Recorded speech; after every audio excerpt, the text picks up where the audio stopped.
Nah, di sini ada latar belakang. Pamong Belajar atau PB memiliki peran yang strategis dalam mewujudkan pembangunan pendidikan, khususnya melalui jalur pendidikan non-formal. Namun, untuk memainkan peranan tersebut, diperlukan sosok pamong belajar yang profesional, yaitu yang mampu mempengaruhi standar kompetensi jabatannya sehingga mampu melaksanakan tugas jabatannya secara efisien dan efektif.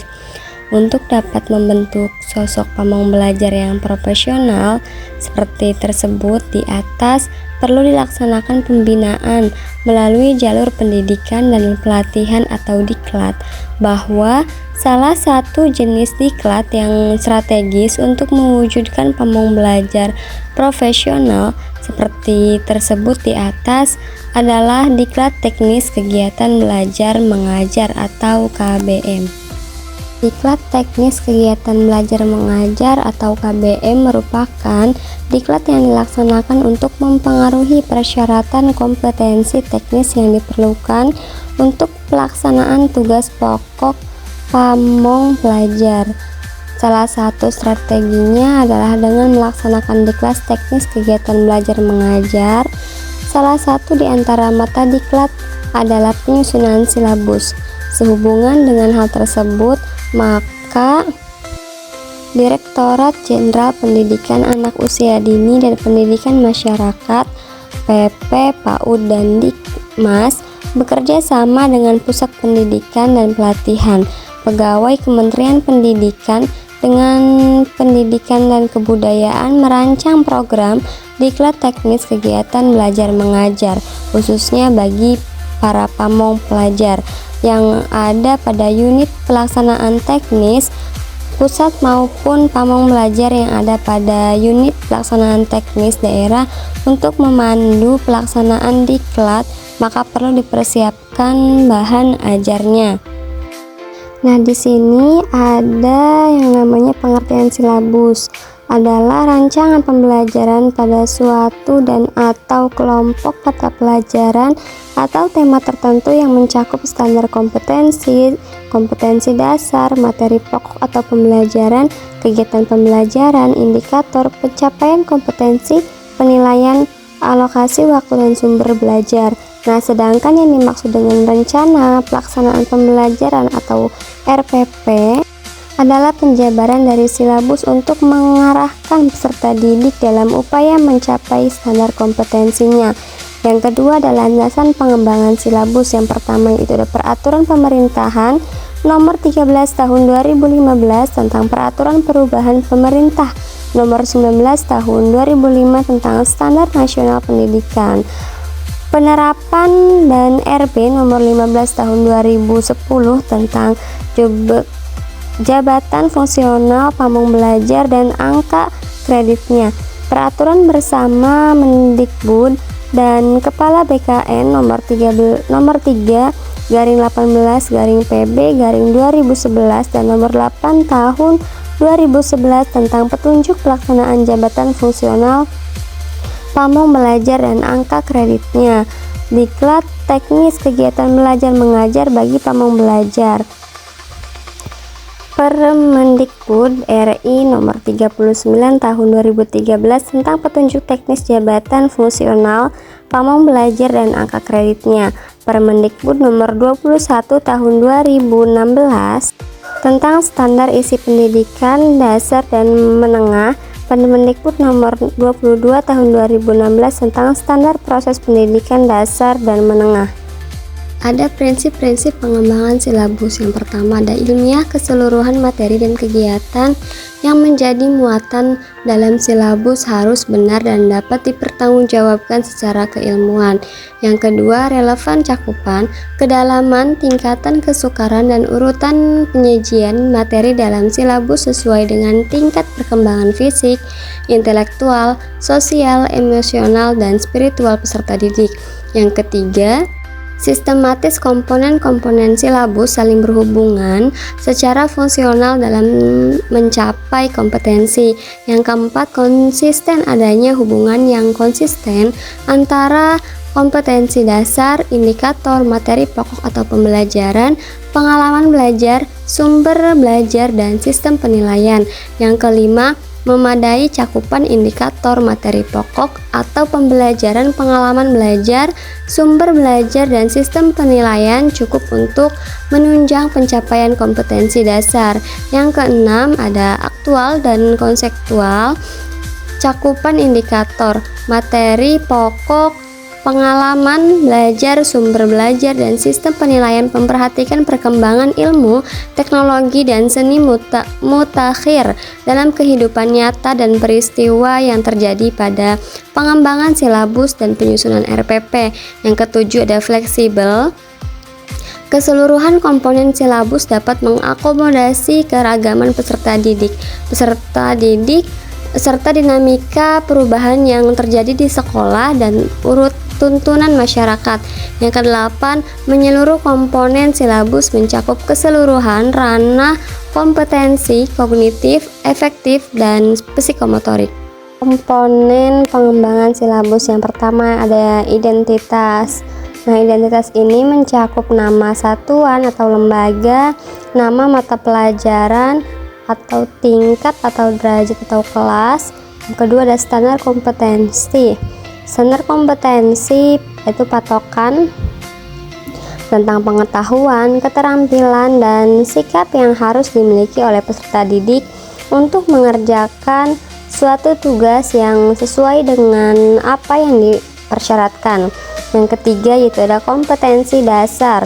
Nah, kompetensi dasar ini adalah kompetensi yang terdiri dari atas sikap, pengetahuan, keterampilan yang bersumber dari kompetensi inti yang harus dilakukan atau dikuasai peserta didik.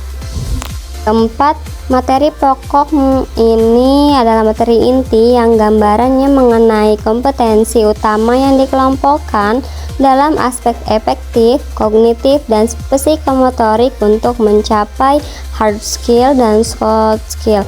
Yang kelima itu kegiatan belajar mengajar, memuat rangkaian kegiatan yang harus dilakukan peserta didik secara berurutan untuk mencapai kompetensi dasar.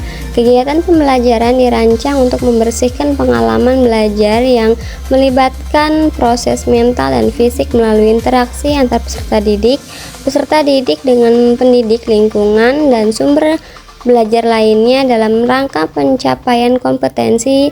Yang kedelapan ada diklat teknis atau kegiatan belajar mengajar bagi pamong pelajar. Indikator-indikator adalah sebuah petunjuk atau keterangan yang dijadikan sebagai tolak ukur untuk perkembangan dan penguasaan peserta didik.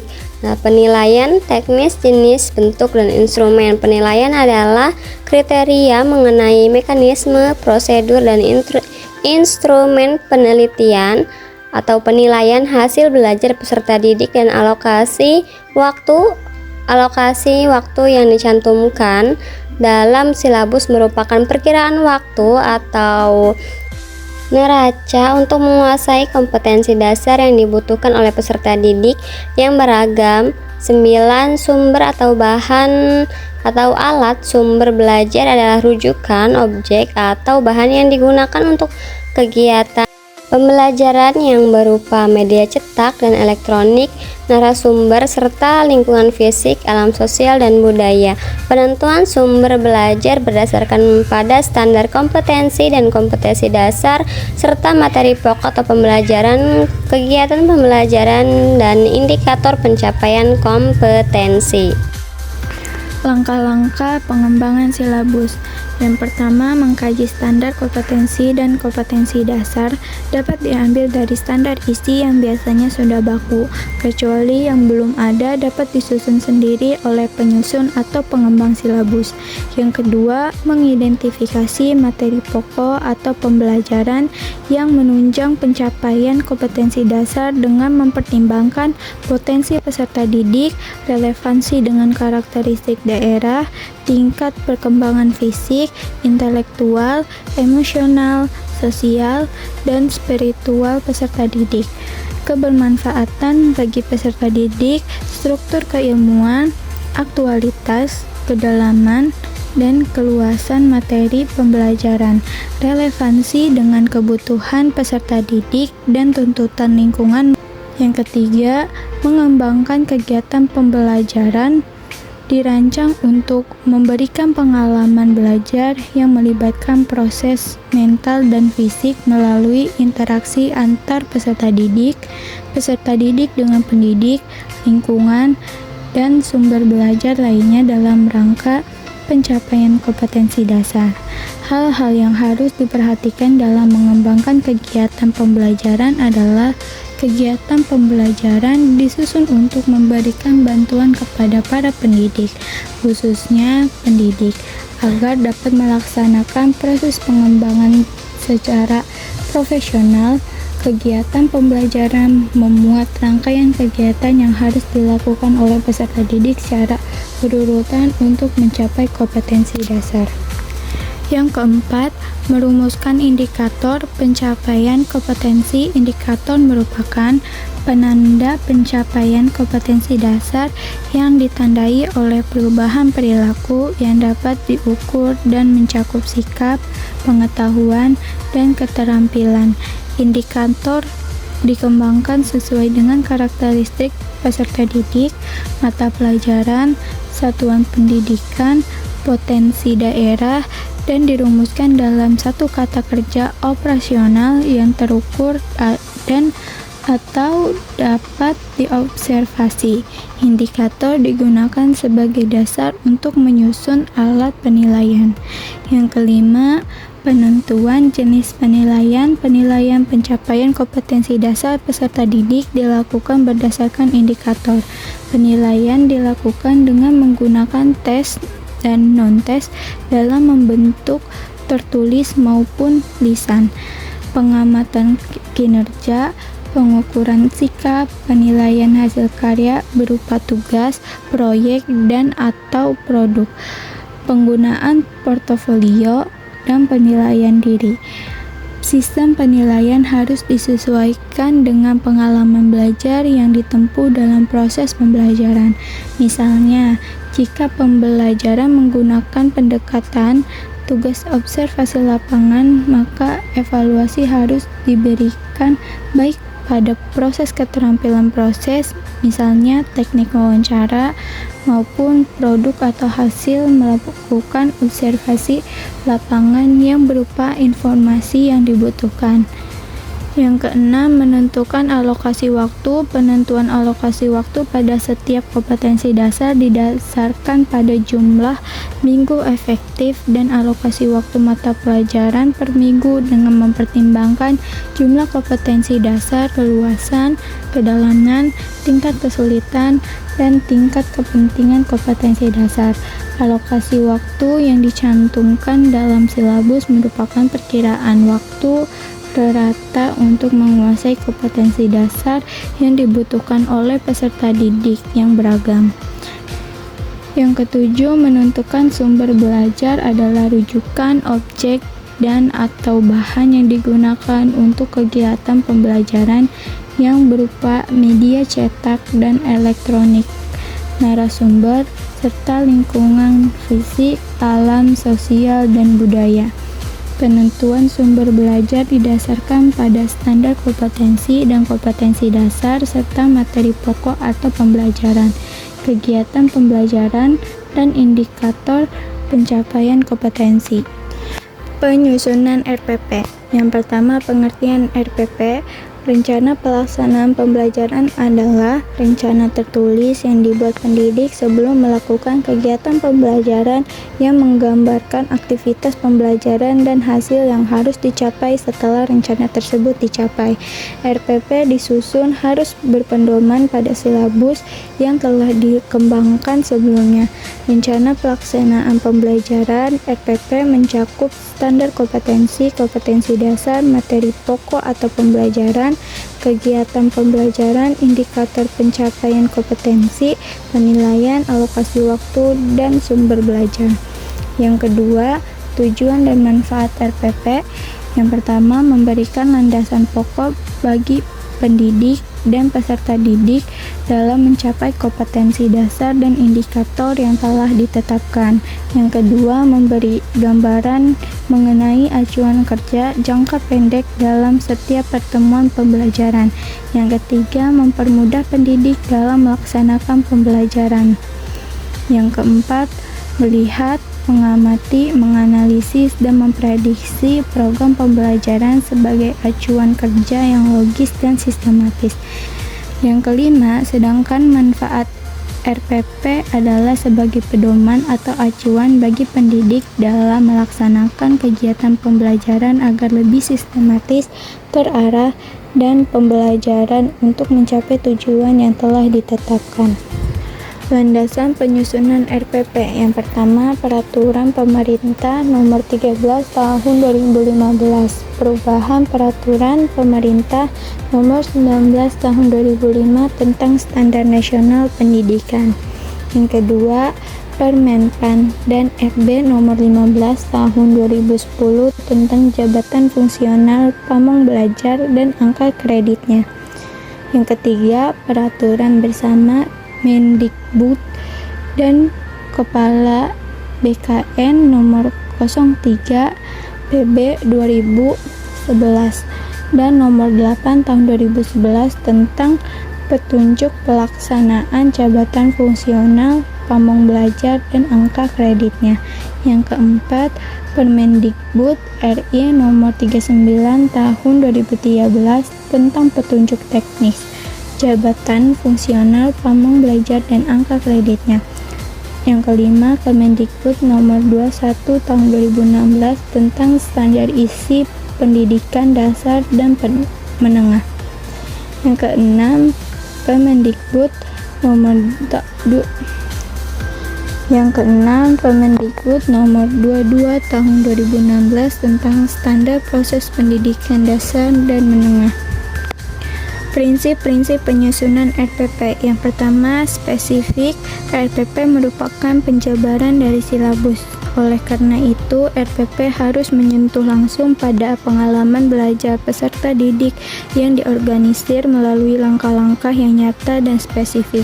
Yang kedua, operasional RPP yang disusun harus mudah diukur dan dapat dilaksanakan. Oleh karena itu, dalam menetapkan setiap komponen harus memperhatikan kondisi dan ketersediaan bahan atau sumber belajar. Yang ketiga, sistematis dan relevan. Komponen-komponen RPP yang ditetapkan harus disusun secara sistematis dimulai dari menetapkan identitas pembelajaran sampai penilaian yang akan digunakan harus diuraikan secara berurutan. Yang keempat, berpusat pada potensi pengembangan, kebutuhan, dan kepentingan peserta didik dan lingkungannya. Peserta didik memiliki potensi sentral untuk mengembangkan kompetensinya untuk menciptakan manusia yang memiliki kompetensi spiritual, kompetensi sosial, kompetensi pengetahuan, dan kompetensi keterampilan. 5. Jangka pendek RPP digunakan hanya untuk satu pertemuan atau maksimal 3 kali pertemuan. Komponen penyusunan RPP. 1. Identitas pembelajaran. Kedua, tema atau subtema pembelajaran. Ketiga, standar kompetensi atau kompetensi inti atau tahapan pencapaian perkembangan. Yang keempat, kompetensi dasar. Yang kelima, indikator. 6. Tujuan pembelajaran. 7. Materi pelajaran. 8. Metode. 9. Kegiatan pembelajaran. 10. Media atau alat, bahan, dan sumber pembelajaran. 11. Penilaian hasil belajar. Di sini selanjutnya adalah materi tentang langkah-langkah penyusunan RPP. Yang pertama yaitu mengkaji SKL atau SKKIKD, indikator dan silabus untuk mendalami pencapaian kompetensi serta mengidentifikasi peluang aktivitas pembelajarannya. Kedua, yaitu menentukan identitas. Ada beberapa poin untuk menentukan identitas. Poin pertama adalah kelompok belajar, yaitu nama kelompok atau satuan PAUD dan Dikmas. Poin kedua yaitu tema dan subtema, yaitu dapat mengacu pada silabus, program tahunan, RKM, buku panduan, atau buku panduan pendidik. Poin ketiga yaitu derajat dan tingkatan atau kelompok usia. Poin keempat yaitu alokasi waktu, adalah keseluruhan waktu yang diperlukan untuk pencapaian KD dan beban belajar. Nah, langkah selanjutnya untuk penyusunan RPP yaitu menuliskan standar kompetensi atau kompetensi inti atau tahapan pencapaian perkembangan yang ada dalam silabus. Langkah keempat yaitu menuliskan kembali kompetensi dasar yang ada dalam silabus. Langkah kelima, menuliskan indikator yang sudah dirumuskan dalam silabus. Langkah keenam, merumuskan tujuan pembelajaran. Tujuan pembelajaran ini menggambarkan proses dan hasil belajar yang diharapkan untuk dicapai oleh peserta didik sesuai dengan KD.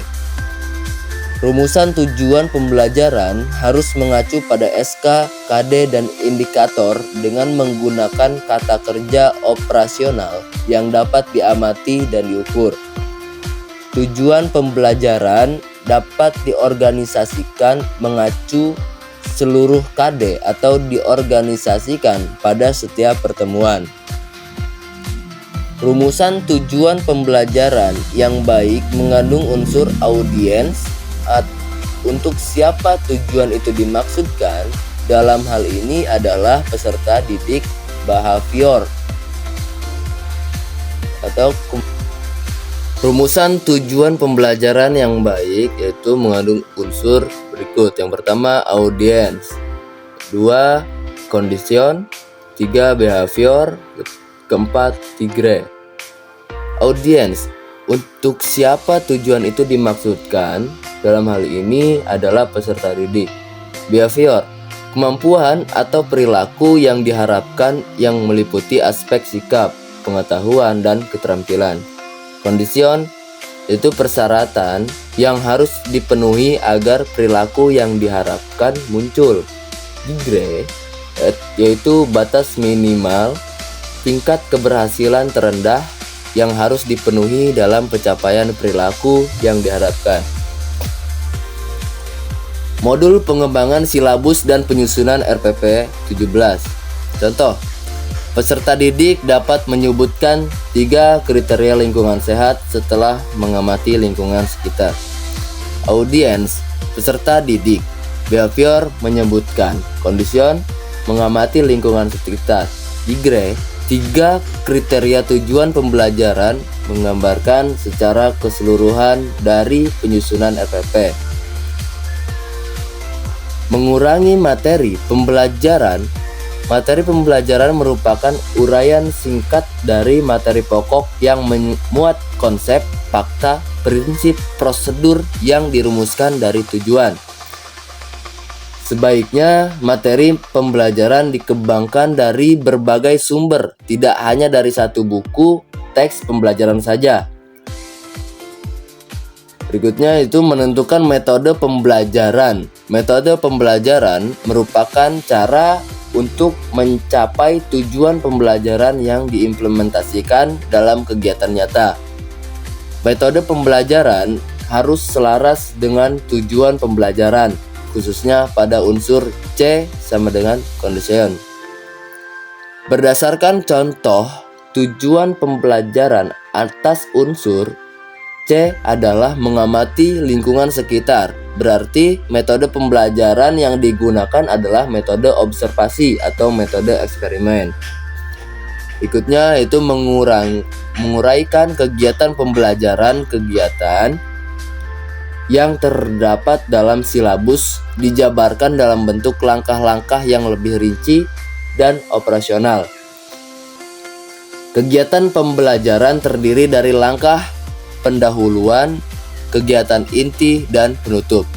Adapun rincian dari ketiga langkah tersebut adalah berikutnya itu menguraikan kegiatan pembelajaran. Kegiatan yang terdapat dalam silabus dijabarkan dalam bentuk langkah-langkah yang lebih rinci dan operasional. Adapun rincian dari ketiga langkah tersebut adalah Pertama, pendahuluan. Menggambarkan upaya membangkitkan motivasi peserta didik, memfokuskan perhatian peserta didik untuk berpartisipasi aktif dalam proses pembelajaran, mengupayakan adanya pemanasan diklat teknis kegiatan belajar mengajar bagi pamong belajar berpikir, menggambarkan upaya mengaitkan materi baru dengan pengetahuan yang sudah dimiliki peserta didik. Kedua, kegiatan inti. Kegiatan inti merupakan proses pembelajaran untuk mencapai kompetensi dasar. Gambaran rinci dari implementasi metode pembelajaran dilakukan secara interaktif, inspiratif, menyenangkan, menantang, memotivasi peserta didik untuk berpartisipasi aktif, serta memberikan ruang yang cukup bagi prakarsa, kreativitas, dan dilakukan melalui proses eksplorasi, elaborasi, dan konfirmasi. Ketiga, penutup. Menggambarkan kegiatan untuk mengakhiri pembelajaran. Dapat merupakan kegiatan merangkum, menyimpulkan, penilaian dan refleksi, umpan balik dan tindak lanjut. Setiap langkah kegiatan pembelajaran harus diprediksikan, alokasikan waktu yang dibutuhkan berdasarkan alokasi waktu dalam melakukan satu RPP. Dengan demikian, pendidik dapat memperhitungkan kedalaman dan kelulusan pengalaman belajar yang diberikan. Langkah-langkah berikutnya untuk penyusunan RPP yaitu menentukan media atau alat. Bahan dan sumber pembelajaran mengacu pada tujuan pembelajaran dan kegiatan pembelajaran. Media, alat pembelajaran merupakan alat bantu proses pembelajaran untuk memberikan pengalaman belajar peserta didik. Bahan berupa material yang digunakan selama proses pembelajaran. Sumber belajar adalah segala sesuatu yang dapat memberikan informasi atau pengetahuan dalam mendukung pengalaman belajar peserta didik. Modul pengembangan silabus dan penyusunan RPP. Sumber belajar dapat berupa buku, media cetak, dan elektronik, alam sekitar atau orang atau narasumber. Langkah berikutnya yaitu mengembangkan penilaian dikembangkan mengacu pada indikator yang telah dirumuskan sebelumnya. Menggambarkan prosedur ini, instrumen penilaian pada saat proses pembelajaran dan hasil pembelajaran, menggambarkan pedoman perkoran atau menggambarkan strategi untuk dilakukan tindak lanjut. Nah, kesimpulannya adalah silabus adalah rencana pembelajaran pada suatu kelompok mata pembelajaran dengan tema tertentu yang mencakup standar kompetensi, kompetensi dasar, materi pembelajaran, indikator, penilaian atau alokasi, dan sumber belajar yang dikembangkan oleh setiap satuan pendidikan pembelajaran dapat dicapai secara efektif jika seorang pendidik merencanakan terlebih dahulu pembelajarannya. Hal ini diibaratkan jika Anda akan pergi ke suatu tempat, pasti Anda membuat perencanaan terlebih dahulu kemana Anda akan pergi, dengan menggunakan apa Anda pergi, lalu jalan mana yang akan Anda lalui. Rencana pembelajaran yang harus menggambarkan apa yang ingin dicapai dari pembelajaran atau tujuan, dengan cara apa ia mencapai hasil pembelajaran atau metode, sebagaimana cara melaksanakannya, dan bagaimana cara melihat apakah sudah tercapai atau belumnya dari hasil pembelajaran tersebut. Rencana pembelajaran harus dibuat sebaik mungkin agar pelaksanaan pembelajaran terorganisasi dan tujuannya tercapai.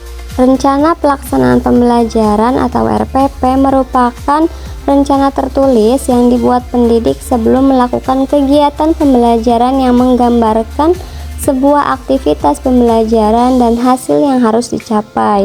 Setelah rencana tersebut dicapai, RPP disusun harus berpedoman pada silabus yang telah dikembangkan sebelumnya.